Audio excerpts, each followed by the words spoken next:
Hi, my name is Ninel, and I'm very passionate about doing animation. You forgot to animate this one thing, otherwise the game does not see your beautiful animation. You have worked in extremely successful titles, Star Wars, Battlefront, and the Battlefield. What are the cool stuff that people for sure need to deploy ASAP? AI helping animators to simplify their workflow. What do we need to do to stay relevant? Any tips, any tricks? Tell a story. And if you just tell me, I just thought it was a good animation, that is not good enough for me. How do you stay inspired of cleaning up mockup for a year? Animation is a very ungrateful job. I challenge you to put together a standard brief. Challenge accepted.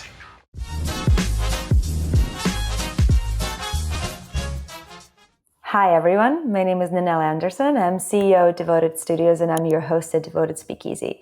Today we have an amazing guest with us, Harvey Newman. Harvey is actually a CEO and a game director at a new company, Proxima. You might not have heard about it, but you will soon because I have seen some of the stuff that they're working on. It's just fascinating.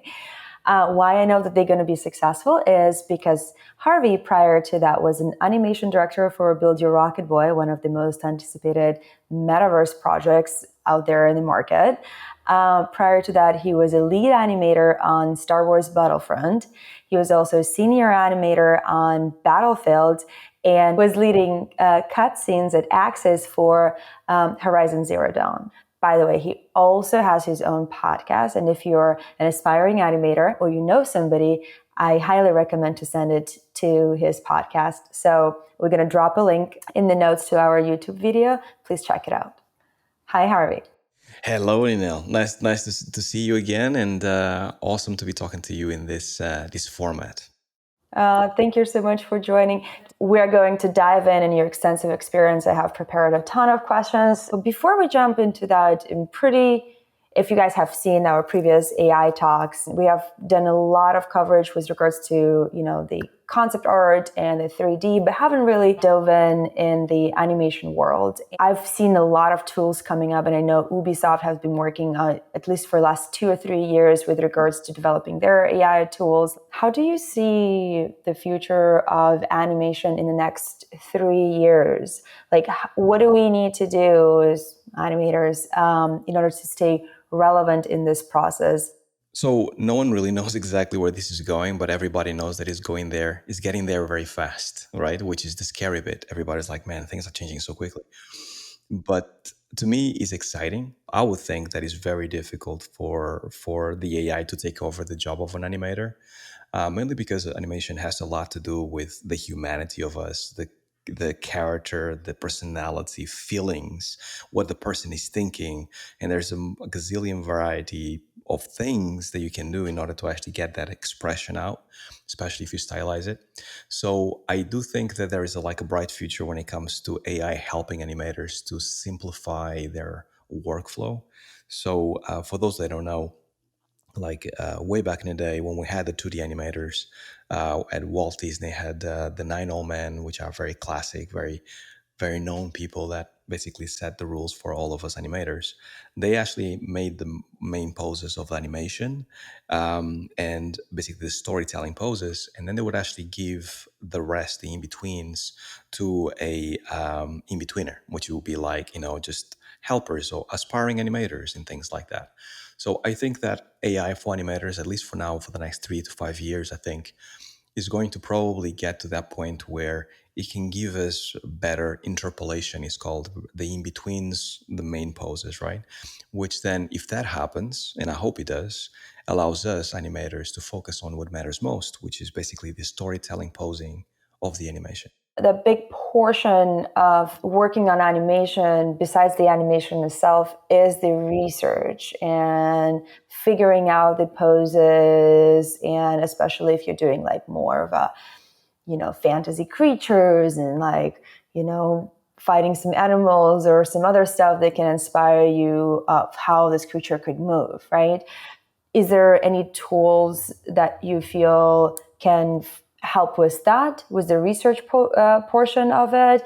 Or what would be a cool tool that could actually solve that problem? Or not a problem? I think it's not a problem. It's actually a very interesting part, is the inspiring part, but maybe there's some stuff that could facilitate that.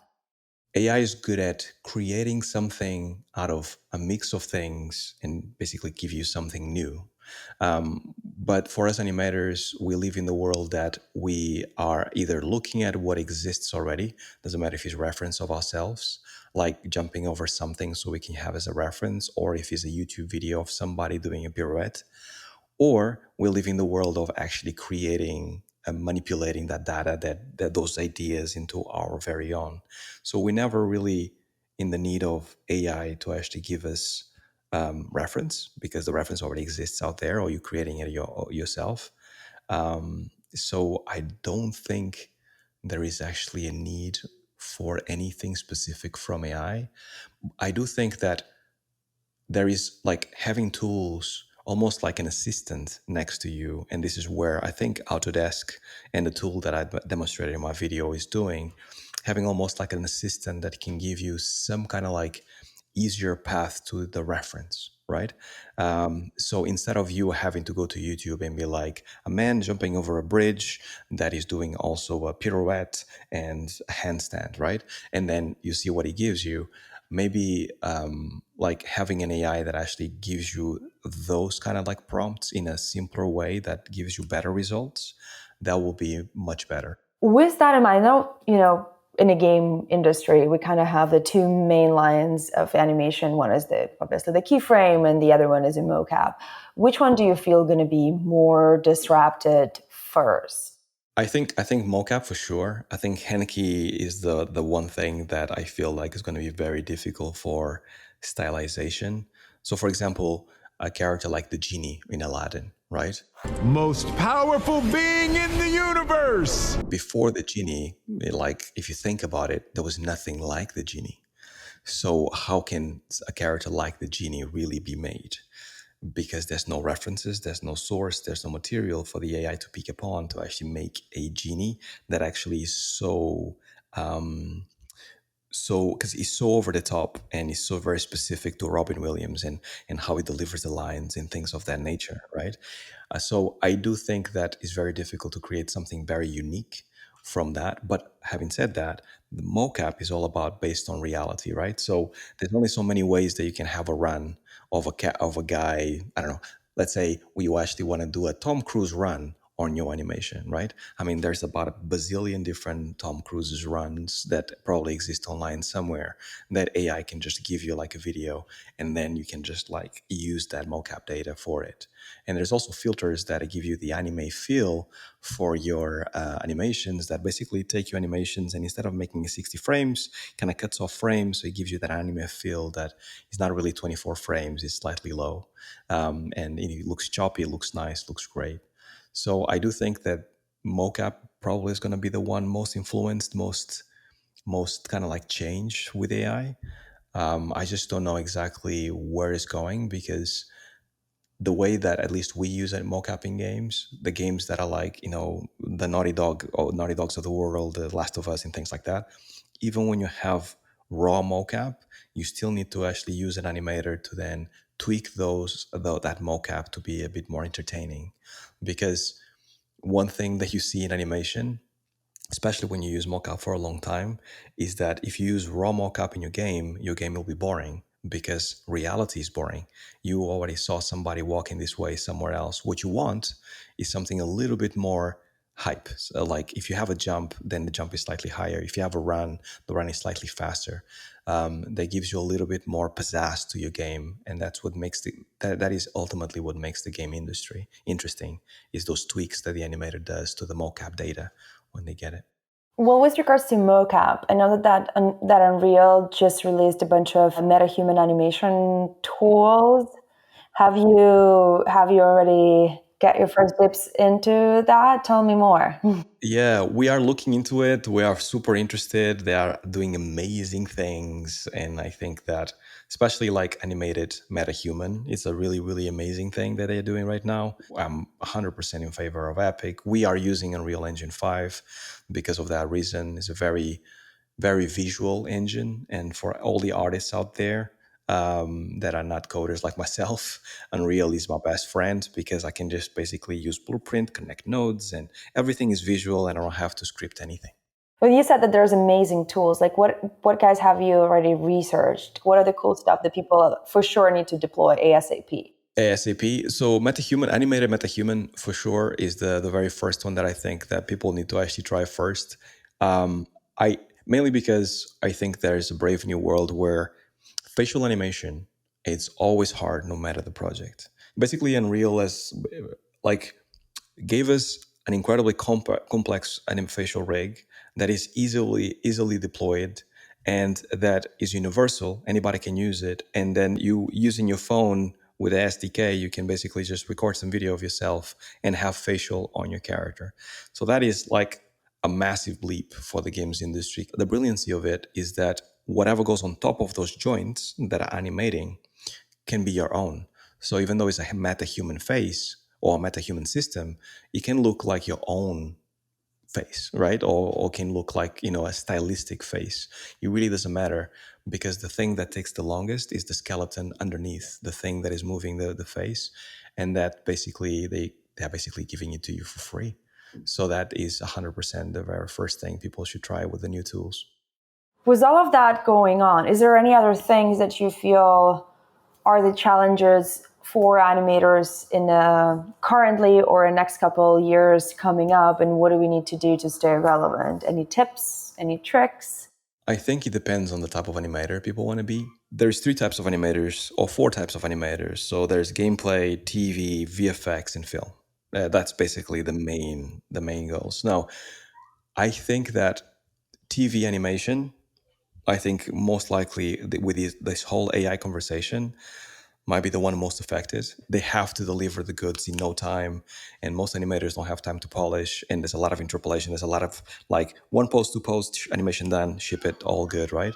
So games, I think, are the on the opposite end of TV, right? They are the ones that are take the slowest, mainly because it's such a collaborative. There's an engine, everything needs to be done from scratch, all these things.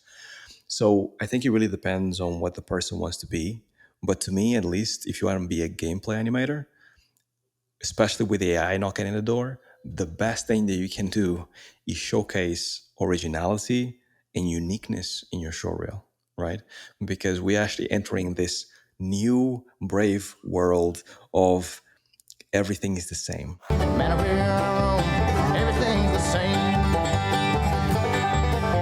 From somebody that I've seen so many showreels, so many work, so many kind of portfolios for so many animators, when people think about gameplay, they actually go, I need to do a walk cycle, I need to do a jump, I need to do a punch, I need to do a backflip. And you see those things consistently in pretty much every single show reel. Now, every so often there's a show reel that jumps out because this person didn't do any of those things. This person just went left field and showcased the same principles of animation that these other people want to showcase, but in a very original fashion, right? Maybe they made a Star Wars character. Maybe, I don't know, it's just the guy like, a snotty kid, like maybe punching something and it looks funny. Whatever it is, you need to make sure that it's your own and basically has personality and it speaks very much to you as an individual. And if you don't actually show originality on this one side, when it comes to this other side of actually showcasing the person or getting to know the person, I'm going to be asking you about a show reel. Like, what were you thinking when you made this piece or that piece and that piece? And if you just tell me, I just thought it was a good animation or I thought it was entertaining, that is not good enough for me. I want you to actually tell me, I did this because my neighbor was horrible and I wanted to actually make an animation because of these reasons, and this actually tells the story of my neighbor with the dog and whatever it is. And that to me kind of speaks volumes, right? Or maybe I watched play God of War, I felt passionate about it and I liked what they did here, there, and there. So I decided to make an animation that actually kind of like emphasized this mechanic that I saw, right? All of those things tell me a story about you as a person, tell me how much passion do you have for what you do, and what kind of things do you like, right? Having depth as a person, having depth as an artist, being original is 100% the way to go in this industry going forward. So you're saying I should start my showreel with, "Hi, my name is Ninel, and I'm very passionate about doing animation." No, that's not what I'm saying. I'm saying that you 100% get it, Ninel, because charisma. But what I'm saying is is that you should basically showcase the like let the work speak for itself and be your business card, right? Be that thing that introduces you to the person. So when I look at the work, I'm like, this is so interesting and so original. Maybe the quality of the animation is not even the highest, but it's just so original, so interesting that I want to talk with this person. I want to get to know this person. I want to know what the person was thinking when they were doing this work. If I have one shot and I have 1 minute of showreel just to present, like, I don't know, 5 years of what I've been studying and working on, or 10 years, like, how do I structure it in a way that actually is like, I want that person? Great question. So tell a story. Tell a story. So the best showreels that I've seen is a few shots of like somebody telling a story of either one character going through different things or multiple characters going through different things, right? So for example, Ninel, like you are passionate, and I'm making this up. Ninel, you are passionate about, swimming, and you would like to go to, and perform in the circus at some point, right? Let's just say that. Do a couple of pieces that basically showcase not only how much you know about swimming and circus, but also how entertaining it can be to swim and to actually kind of like perform in the circus, right? Because then when I see your work and I think it's entertaining and it tells me a story and it has a beginning and it has an end, all of a sudden I feel entertained. And I'm now questioning, what was Ninel thinking when she made these pieces, right? You have worked in extremely successful titles, the Star Wars Battlefront and the Battlefield, AAA productions. Can you tell us a little more about what is particularly challenging about working on such big productions as an animation team, and also what makes the animation teams successful while working on such titles? And you can start. I know it's like a very loaded question. We can unpack it as we go. It's a good question though. Everything is complicated. Everything, everywhere, all at once. All Yes. at once. That's exactly how it feels. It does not look good. The hardest thing to actually do an animation is normally making people understand the limitations of the animation in games. Because my job as a director, as a lead, is to basically fend my team from doing too much work. Because animation is a very ungrateful job where if you do it well, people just look at it and be like, that's how it's supposed to move. That's exactly how it's supposed to move. There's nothing wrong about it. But if you do it wrong, everybody, including non-animators, can tell you that's not moving correctly. That is not how the person moves. And especially when you do a game like Star Wars Battlefront, where you have a Yoda or a Darth Maul or a Vader, people have seen these characters move in films. People have seen these characters in different like places, animations and things. So if they don't move a certain way, 100% everybody is going to tell you, you're doing your job wrong, right? So for us, it's very much like this give and take about what can we do technically, what is possible technically, and what is possible artistically, and how much time do we have to make it? And then basically start discarding things as we go along, right? In the best way possible, but still make it look like it's fresh and new and everything is really well executed, and it feels very much like you got to the end the deadline, and it felt very much like you planned it all along. But most of games, at least all the games that I've been in, when you start production, you probably know about 50% of what you need to do, and the other 50% you go get it as you develop the games. And even 3 months before you ship the game, some of the stuff is not finished. Some of the stuff is very much like, how are we supposed to do this? This is how broken. We need to find a solution for this. How can we do it? So you basically like fixing, patching, like putting plasters everywhere in order to make sure that things work. And you were an animation director at Billy Your Rocket Boy, and obviously at your new company, you wear a lot of hats. I'm pretty sure you're directing animation as well. If you were building you are actually building a new AAA title from scratch. How would you set up an animation department?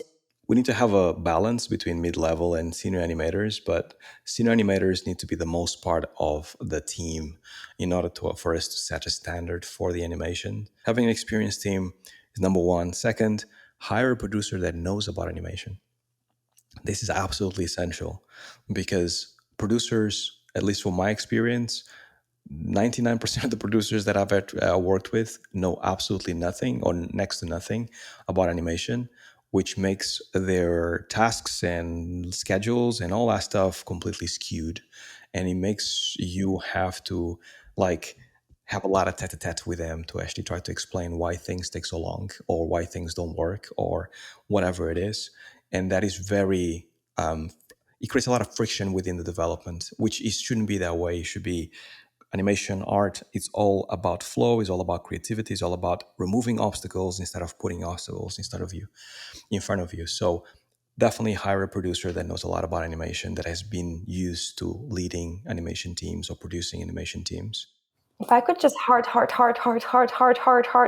would like, actually just had a conversation about it. Is like, sometimes, you have a talented producer and you have a gap and you move that producer to like fill in this gap for a totally different discipline. If you have a great animation lead to work with, and then you kind of can compensate and work as a tandem. But if you're a producer that are there to kind of fill in the deficiencies, and the animation lead is not really understanding a lot of processes and doesn't like them, then it's just a recipe of disaster. All the time. Yeah, especially if you have a lead that is not super assertive, because he's expecting the producer to tell him what to do and to give him deadlines, and he will just go yes, yes, yes to everything. And then the team becomes like super disheartened with the lead and with the producer and with the director. It just becomes a whole like ball of horrible. Fuck this. We talked a little bit about the staffing of the team, but being an animation director is most probably not only about your own department, but also about building proper relationships and collaboration with other departments. How to build this collaboration? What should an animation director require from, let's say, design department in order to be successful? What have you found that worked, and what have you found that doesn't work when collaborating with other departments? So, like, shout out to all designers. They are all absolutely amazing, and games would not exist without them. But a lot of designers sometimes overstep. And sometimes because they are passionate about animation, or they think animation should look a certain way, or they have certain expectations, or they look at a game and be like, do it like that, right? That becomes a hindrance for animation because it doesn't allow for creativity. It doesn't allow for you to set your own like goals and things like that. So you as an animation director need to be that guy that goes, as much as you like this, we need to actually explore this, right? And then we can meet in the middle, right? So that's the first thing. Second thing, I think that basically asking design for clear briefs all the time is 100% needed.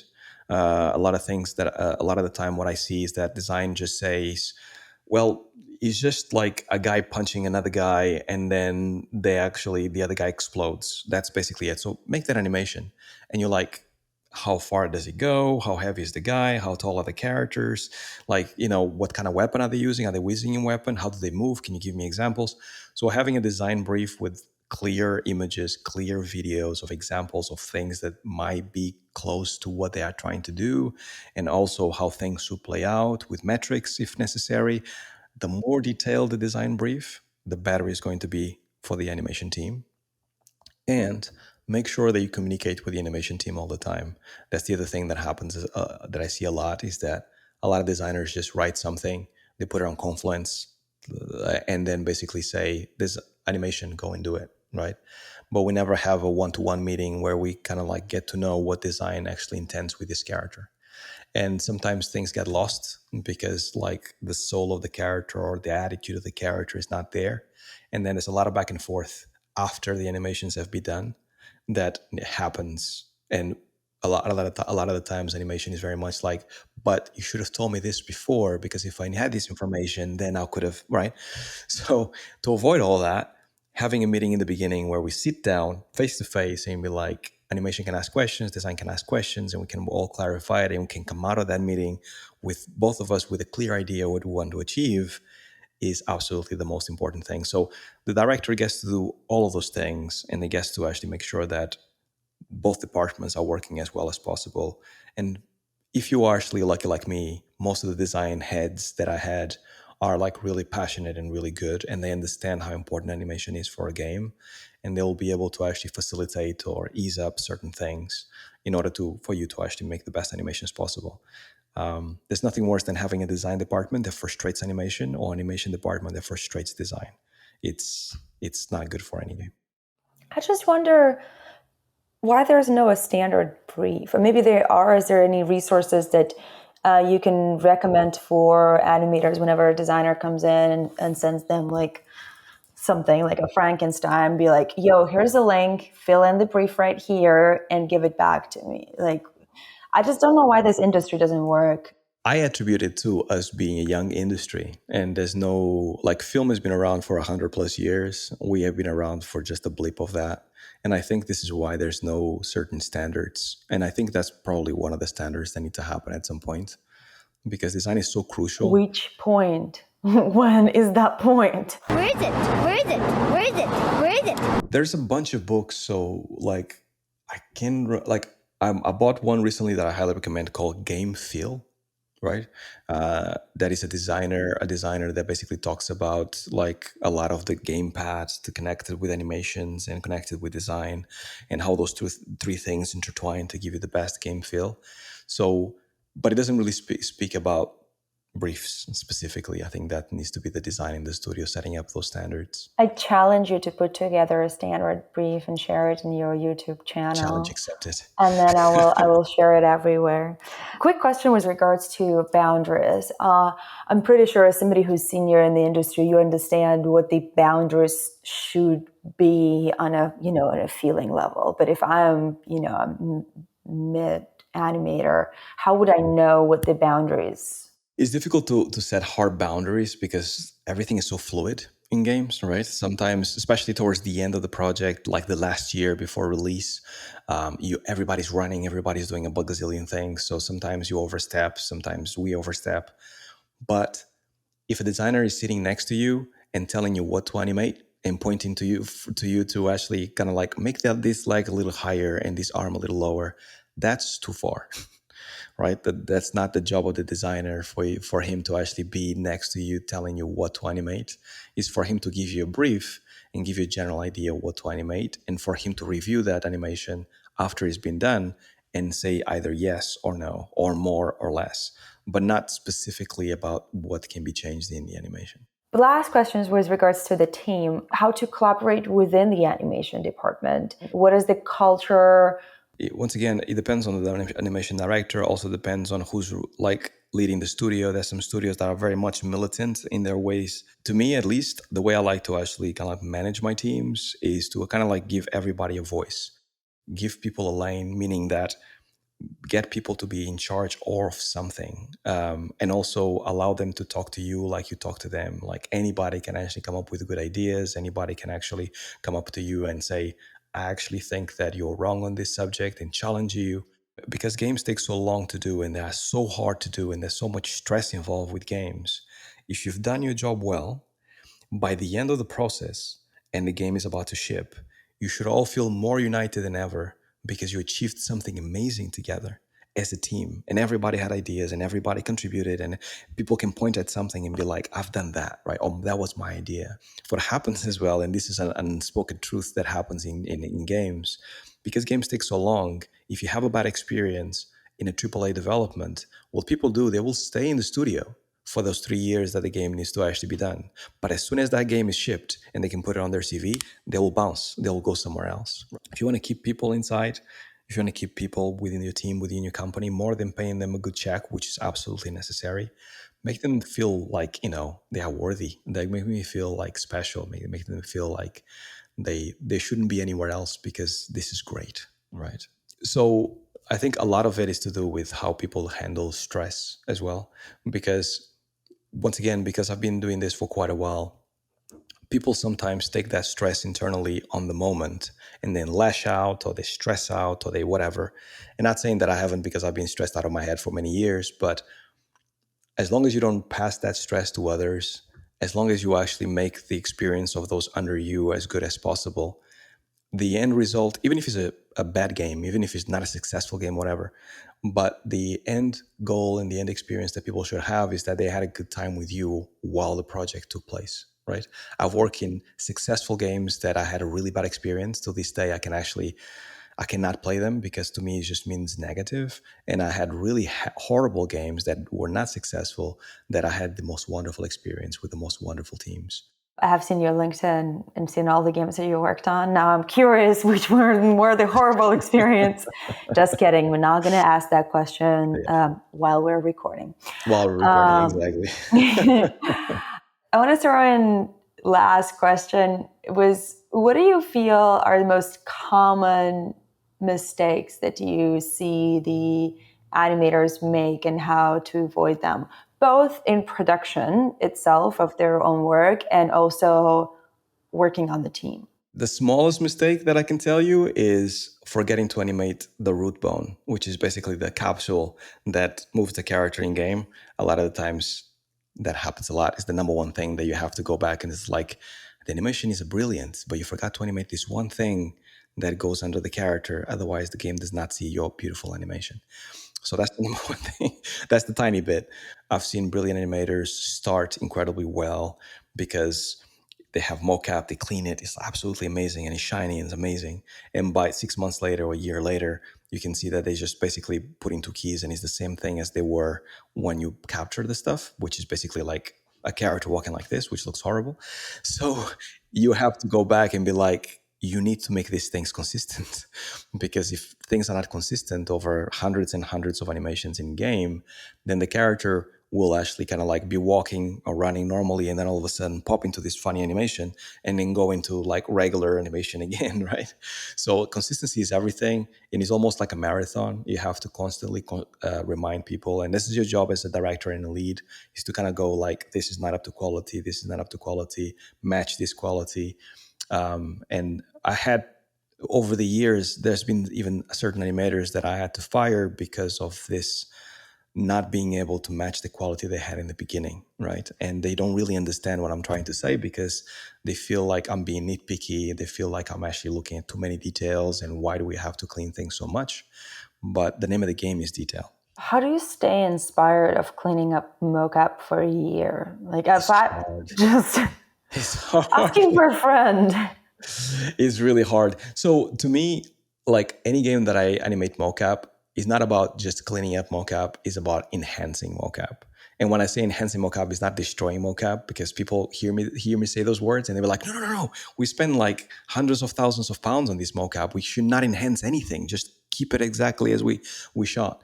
But to me, it needs to be more than what it was when it was shot. And when you get an experienced animator that knows how to enhance mocap, you get animations that punch a little harder, move a little better, move a little more fluid, things of that nature. So that's where I get my kicks from mocap, and at least the people that I know that I admire get their kicks from mocap, is that enhancement element that gives you some creativity.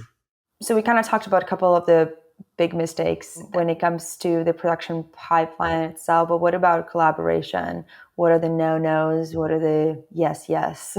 So animation in games is very much in the middle of the pipeline, which can be a good thing, can be a bad thing, depends on how you see it. But for example, sound is at the end of the pipeline, coding, engineering is at the beginning of the pipeline. So we are more or less in the middle of the pipeline. And we have to collaborate with what comes before and after. And it normally is either rigging and modeling before or engineering after, or technical animation, depending on how it goes. But because we are in the middle, we have to communicate with other departments. It's just like it's a thing that we need to do. And what I see negative or things that have been happening in animation is that animators are introverts by nature, and sometimes there's a lot of, especially junior animators, mid-level animators, they feel like almost like in film that they can just sit there and do their animations and not ask questions or not raise concerns or raise anything. And I think that is the wrong way to approach animation in games, because animation is 100% in games. Because we are in the middle of the pipeline, we need clarification all the time, right? Even from the mid-level animator, from the junior animator. So if you don't know something, ask your lead, ask your director. And if they don't know something, and if you have a good lead and a good director, they might ask you, go and ask the coder, go and ask the engineer, go and ask the designer about more information, because I really don't know more, right? And you getting uncomfortable talking about stuff that you don't know is actually a good thing, because it teaches you more about what comes before and what comes after. And that makes you a better animator by default. And this is how you get to be a lead and a director, because you need to know more. Like as a director in animation, you need to know about design. Otherwise, you cannot design systems. That's just basically how it is. You're just basically designing for animation. When collaboration works well, you should be doing those things, right? Within animation itself, within the department, one thing that is a no-no, and I believe so, animators are very protective of their work. It takes a long time to make animations. It's very meticulous. So for you to kind of like give an animation from one animator to another animator to finish off, it's a little bit insulting. Unless the animator did the blocking, and then you need to do the in transitions, right? Yeah, I mean, transitions are specific animations. So if somebody did like the idle and then the other animator is doing the transitions for after that idle, good stuff. But it's mainly if the animator did the idle and then I'm like, this idle is not good enough, I'm going to give it to Peter now. So Peter now is doing the idle, right? So I've worked with directors before that if they say, this is just games, you have to accept it. Like, it's everybody's work. Everybody can finish this. But I'm not really sure about that, mainly because we already use so much mockup that we don't feel creative enough, right? Because the animation is done. So we're just tweaking animation. So if you're on top of that, you're also saying, I'm giving this to another animator because you're not doing a good job. Not only are you not teaching the animator what to do, but also you kind of like diminishing the animator to a point that you just feel like they're not good enough, right? So that doesn't help anybody, because you're just basically like pummeling the person to the ground.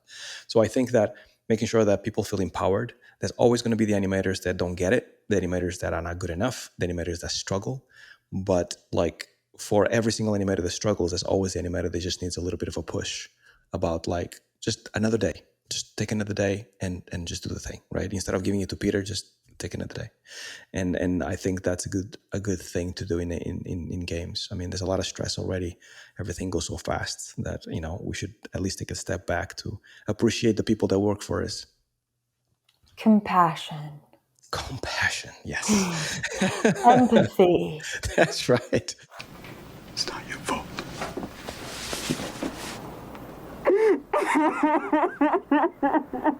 Well, Harvey, thank you so much for coming and sharing your wisdom. I'm pretty sure a lot of the people who watch this are going to get a lot out of it. Thank you, Harvey. Thank you so much. No problem. Thanks a lot for the invite once again, Inel. Appreciate it. Thank you.